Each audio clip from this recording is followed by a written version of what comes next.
Assalamualaikum warahmatullahi wabarakatuh. Halo teman-teman, perkenalkan nama saya Wilda Ahmad Baso. Saya dari Fakultas Ekonomi dan Bisnis, Program Studi Akuntansi dengan NPM 0227241143. Nah, di video kali ini saya akan membahas materi tentang transformasi peran Bank Indonesia setelah kehadiran Otoritas Jasa Keuangan atau disebut sebagai OJK yang dikasih oleh dosen pengampu mata kuliah Ekonomi Syariah yaitu Bapak Dr. Suito. Nah, kita masuk ke materinya. Pembentukan Otoritas Jasa Keuangan disebut sebagai OJK melalui Undang-Undang Nomor 21 Tahun 2011 merupakan salah satu tonggak reformasi paling monumental dalam sejarah perekonomian Indonesia. Sebelum OJK berdiri, pengaturan dan pengawasan sektor keuangan berada di bawah beberapa lembaga dengan kewenangan yang terpisah-pisah. Bank Indonesia mengawasi perbankan sementara pasar modal, lembaga keuangan non-bank berada di bawah Bapepam atau LK yang bertanggung di bawah kementerian. Fragmentasi menyebabkan pengawasan menjadi tidak efektif, terutama ketika industri keuangan berkembang pesat dan karakter lintas sektornya tidak diimbangi dengan integrasi pengawasan yang memadai.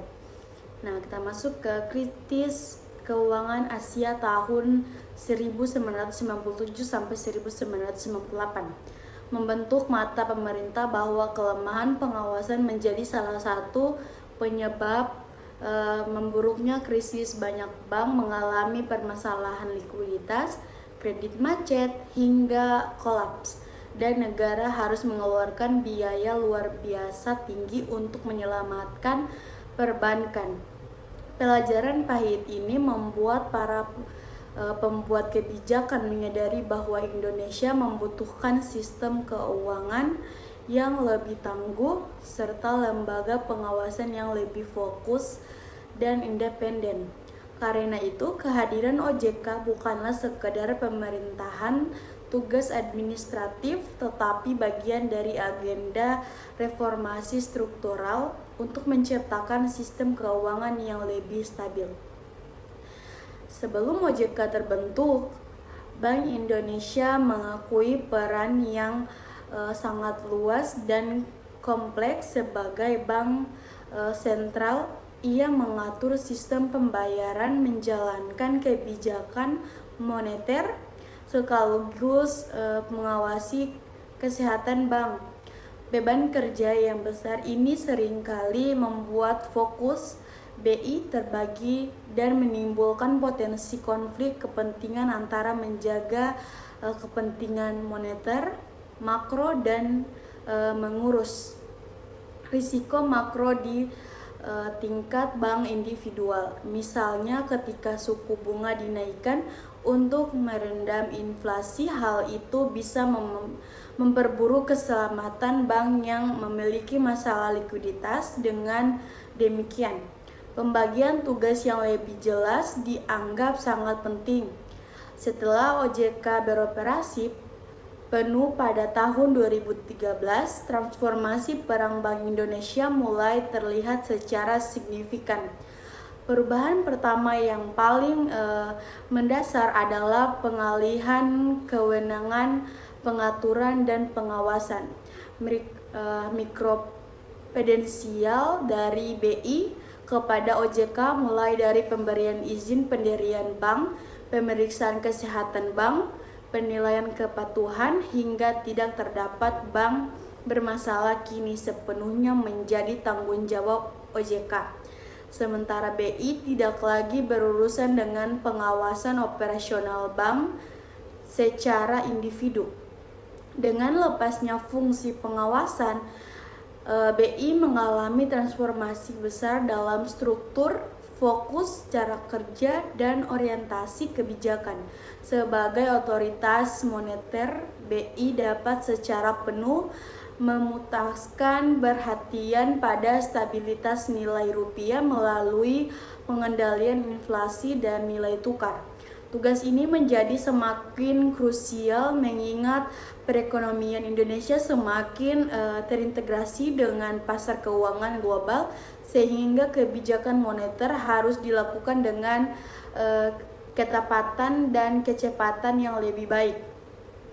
Nah, di sini kita masuk ke kebijakan moneter. BI mencakup berbagai instrumen seperti suku bunga acuan, 7 day reverse repo rate, operasi pasar terbuka, investasi nilai tukar, serta manajemen likuiditas dengan fokus yang lebih tajam. Efektivitas kebijakan moneter meningkatkan karena pengambilan keputusan tidak lagi bertumpu pada pertimbangan mikro bank, melainkan pada kondisi makroekonomi secara menyeluruh. Selain kebijakan moneter, peran BI dalam sistem pembayaran justru semakin diperkuat sebagai otoritas sistem pembayaran. BI bertanggung jawab menjaga keandalan dan efisiensi infrastruktur pembiayaan nasional dalam era digital. Tugas ini menjadi semakin penting karena transaksi elektronik kini mendominasi ekonomi modern. BI menanggapi perusahaan ini dengan meluncurkan berbagai inovasi seperti ZIP, BI Fast QRIS, GPN, hingga strategi besar BSPI 2025 yang mengarahkan transformasi sistem pembayaran digital di Indonesia. Nah, kita masuk ke sistem pembayaran yang aman dan efisien. Nah, sistem pembayaran yang aman dan efisien merupakan fondasi pertumbuhan ekonomi digital. BI memahami hal ini dan meningkatkan kapasitasnya sebagai regulator, operator, dan fasilitator sistem pembayaran. Penguatan peran ini tidak akan optimal jika BI masih disibukkan dengan pengawasan bank individu. Karena itu, pemindahan fungsi mikroprudensial ke OJK menjadi faktor strategis yang mendorong BI lebih fokus pada digitalisasi sistem pembayaran. Nah, kita masuk ke transformasi berikutnya. Transformasi berikutnya adalah penguatan BI sebagai otoritas makroprudensial. Sebelum OJK hadir, tugas ini belum berjalan optimal karena BI sibuk mengurusi mikroprudensial. Setelah pengawasan mikro dialihkan ke OJK, BI dapat mengembangkan fungsi makroprudensial dengan lebih tertata. Fungsi makroprudensial bertujuan mencegah dan mengatasi risiko sistematik yang dapat mengguncang seluruh sistem keuangan. Nah, BI menggunakan berbagai instrumen makroprudensial seperti rasio loan to value atau LTV dan rasio internasional makroprudensial disebut sebagai RIM, hingga pengaturan GWM berbasis makro. Dengan instrumen ini, BI dapat mengendalikan pertumbuhan kredit, mengurangi risiko kelembagaan aset, dan menjaga stabilitas likuiditas di sistem keuangan secara lebih efektif. Nah, dalam arsitektur keuangan baru Indonesia, BI tidak lagi bekerja sendiri dalam menjaga stabilitas sistem keuangan. Ia bekerja bersama OJK dan lembaga penjamin simpanan atau disebut sebagai LPS dalam struktur 3 pilar stabilitas keuangan. Pembagian tugas ini memberikan kejelasan fungsi dan meningkatkan koordinasi antara lembaga. OJK mengurusi kesehatan lembaga keuangan secara mikro. BI menjaga stabilitas makro dan moneter, sementara LPS menangani penjaminan simpanan dan menyelamatkan bank gagal. Nah, untuk mensintegrasikan ketiga lembaga tersebut, pemerintah membentuk Forum Koordinasi Stabilitas Sistem Keuangan atau disebut sebagai FKSSK. Dalam forum ini, BI menyampaikan analisis mengenai risiko makro dan potensi guncangan ekonomi. OJK memberikan laporan kesehatan lembaga keuangan dan LPS memberikan informasi terkait penjaminan dan perencanaan resolusi bank. Dengan koordinasi ini, sistem keuangan dapat dipantau secara lebih komprehensif dan respon lebih cepat bisa dilakukan jika muncul ancaman krisis. Nah, kita masuk ke transformasi peran BI. Nah, transformasi peran BI setelah hadirnya OJK juga memberikan dampak positif dalam bidang tata kelola ekonomi. BI kini bekerja lebih efektif karena tidak lagi berhenti tugas pengawasan mikro yang sangat teknis dan memakan waktu. Tugas BI menjadi lebih strategis, analisis, dan kebijakan oriented. Dengan demikian, penguatan peran BI bukan berarti mengurangi kekuatan BI, tetapi justru meningkatkan fokus dan kinerjanya. Dalam dunia yang semakin global, pembagian peran yang jelas ini juga meningkatkan kredibilitas Indonesia di mata investor internasional. Bank sementara modern di banyak negara sudah tidak lagi digabung dengan otoritas pengawasan mikro. Dengan menerapkan model tersebut, Indonesia menyesuaikan diri dengan standar internasional dan meningkatkan reputasi stabilitas makroekonominya. Selain transformasi kelembagaan, perubahan peran BI juga dampak pada pengembangan teknologi dan inovasi keuangan. BI kini memimpin pengembangan infrastruktur pembayaran digital yang menjadi tulang punggung ekonomi digital nasional. Program QRIS berhasil mendorong inklusi keuangan dan mendukung UMKM. Nah, dalam mengadopsi pembayaran non-tunai, hal ini menunjukkan bagaimana BI bertransformasi menjadi penggerak digitalisasi keuangan nasional. Nah, transformasi peran BI juga memberikan ruang bagi OJK untuk memperluas cakupan pengawasannya hingga sektor finance Indonesia, keuangan digital, perusahaan pembiayaan, asuransi, hingga reksadana dengan satu lembaga yang menguasai seluruh sektor jasa keuangan.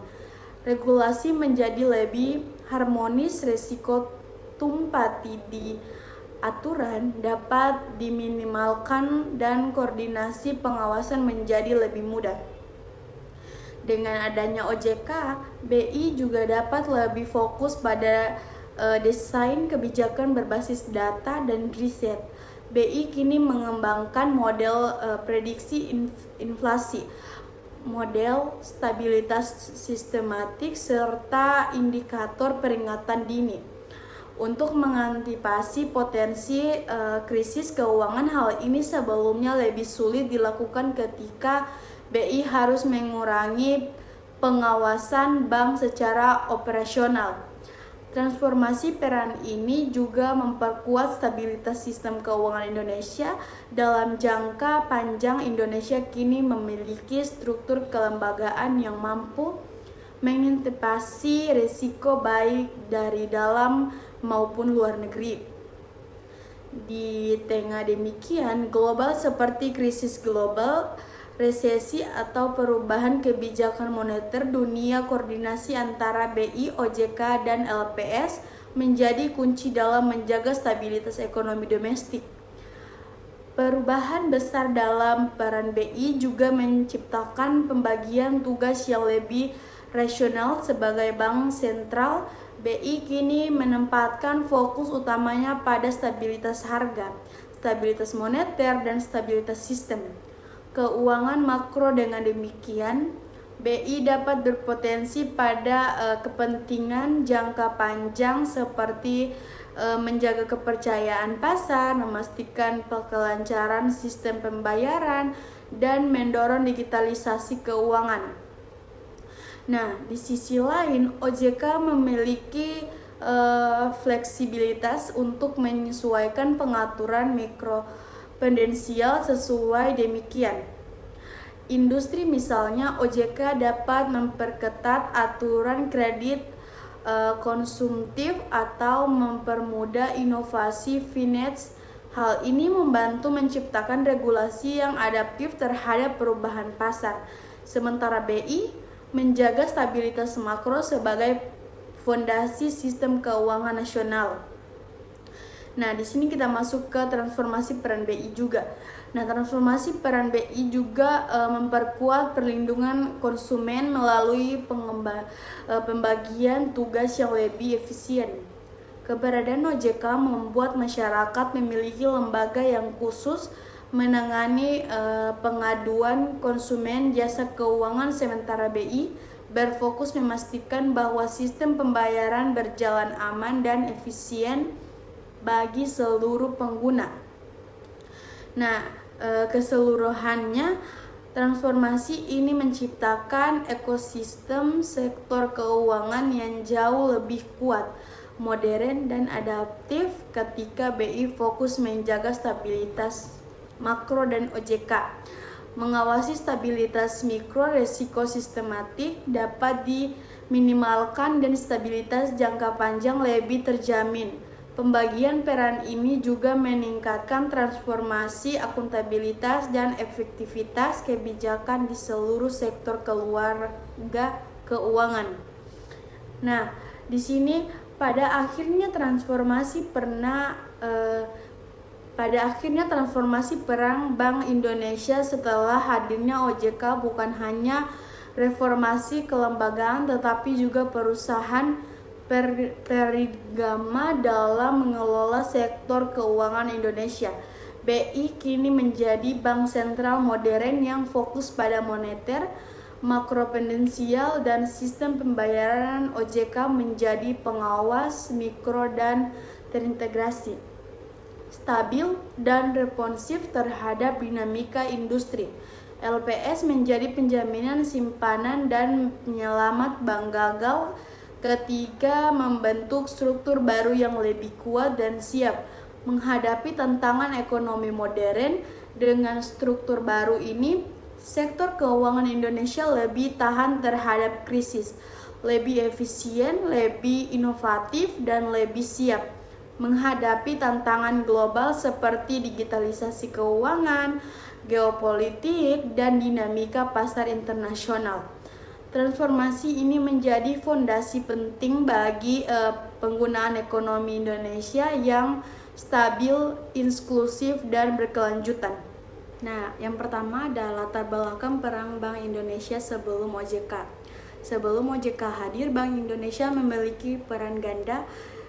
Yang pertama ada fungsi moneter, mengatur jumlah uang beredar atau disebut sebagai moneter untuk menjaga inflasi dan stabilitas nilai tukar rupiah. Menetapkan suku bunga acuan atau disebut sebagai BI rate dan mengendalikan likuiditas perbankan. Dan yang kedua ada fungsi sistem pembayaran.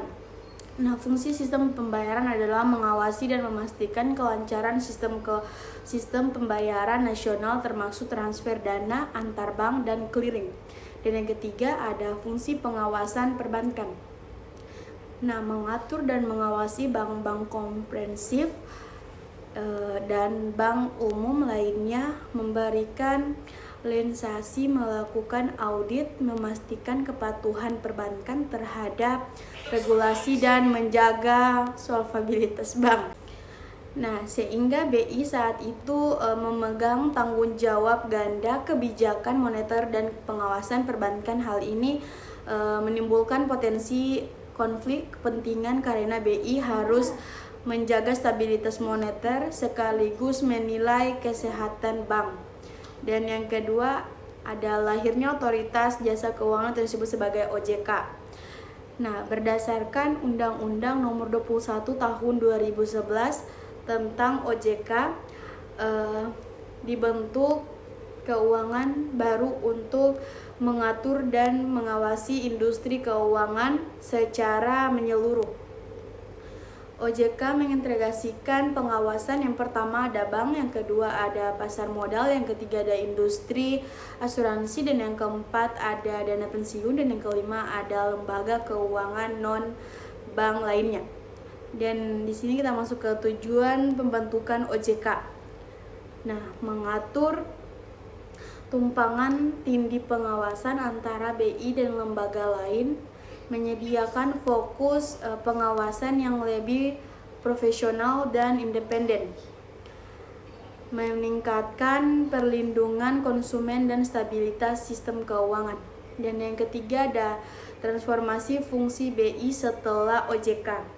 Dan yang poinnya ada fokus utama kebijakan moneter, dan yang kedua adalah setelah pengawasan perbankan dipindahkan ke OJK, BI dapat fokus pada menetapkan kebijakan moneter untuk menjaga inflasi dan stabilitas nilai tukar, mengelola likuiditas nasional, misalnya melalui operasi pasar terbuka dan fasilitas diskonto, menetapkan BI 7 direct report rate sebagai suku bunga acuan. Artinya BI kini lebih murni sebagai bank sentral tanpa terganggu urusan pengawasan perbankan yang sangat teknis. Yang poin B ada peran baru stabilitas sistem keuangan dan makroprudensial. Walaupun OJK mengawasi Bank BI, tetapi memiliki peran strategis dalam stabilitas sistem keuangan. Hal ini dilakukan melalui makroprudensial, menilai resiko sistem yang dapat mengurangi seluruh sistem keuangan, memberikan rekomendasi kebijakan untuk mengurangi potensi krisis, misalnya rasio loan dan rasio cadangan wajib minimum atau disebut sebagai GWM, dan mengawasi interaksi instrumen, perhatikan pasar modal dan sistem pembayaran agar tidak menimbulkan risiko sistematik. Dan BI bekerja sama dengan Komisi Stabilitas Sistem Keuangan atau disebut sebagai KSSK, bersangkut OJK, LPS, dan Kementerian Keuangan KSSK, berfungsi sebagai mekanisme koordinasi untuk menjaga stabilitas finansial nasional. Di sini kita masuk ke poin C, ada penguatan fungsi sistem pembayaran. Nah, penguatan fungsi sistem pembayaran adalah sering pernah pengawasan perbankan dipindahkan atau disebut sebagai BI memfokuskan pengawasan pada sistem pembayaran dan transaksi elektronik, termasuk sistem pembayaran antar bank atau disebut sebagai RTGS, clearing untuk elektronik, e-money, sistem pembayaran digital, dan Finance QRIS BI atau FES, inovasi teknologi pembayaran untuk mendukung inklusi keuangan. Nah, BI menjadi regulasi dan fasilitator sistem pembayaran agar lebih modern, aman, dan efisien. Dan yang poin D ada hubungan dan koordinasi BI atau OJK. Nah, transformasi ini menuntut kolaborasi erat antara BI dan OJK karena beberapa hal tetap saling terkait. Data dan informasi perbuatan BI memerlukan data bank untuk analisis moneter dan makroprudensial. Kebijakan stabilitas sistem keuangan atau disebut sebagai OJK mengganti mikroprudensial, sedangkan BI monitor fisik sistematik. Penguatan krisis keuangan, koordinasi BI, OJK, LPS dilakukan untuk mencegah bank gagal menyebar ke sistem keuangan. Dengan kata lain, meskipun BI tidak lagi mengawasi bank, peran strategisnya tetapi kritis bagi kestabilan ekonomi. Yang poin E ada pengawasan tertentu masih di BI. Nah, walaupun OJK mengganti perbankan BI tetapi mengganti otoritas terhadap bank sentral dan perbankan terkait sistem pembayaran, menyelenggara uang elektronik, dan finance terkait pembayaran, instruktur pasar uang dan clearing, sehingga BI menjadi regulator sistematik fokus pada kepentingan makro bukan mikro. Dan yang keempat ada implikasi transformasi. BI lebih fokus pada kebijakan moneter dan stabilitas makro, kualitas pengambilan keputusan lebih tinggi. OJK lebih fokus pada perlindungan dan konsumen, pengawasan mikro. Dan perbankan, lembaga keuangan lebih transparan. Dan yang ketiga ada sistem keuangan lebih terstruktur, pengawasan berbagai jelas antara makro atau BI dan mikro atau OJK. Dan keempat ada koordinasi penting, BI tetap harus bekerja sama dengan OJK untuk menghindari fisik sistematik. Dan yang kelima ada ringkasan transformasi peran BI. Nah, yang pertama ada fungsi sebelum OJK. Nah, baik, itu saja materi yang bisa saya sampaikan. Lebih dan kurangnya saya mohon maaf. Saya Wilda Ahmad Baso, pamit undur diri. Bye-bye.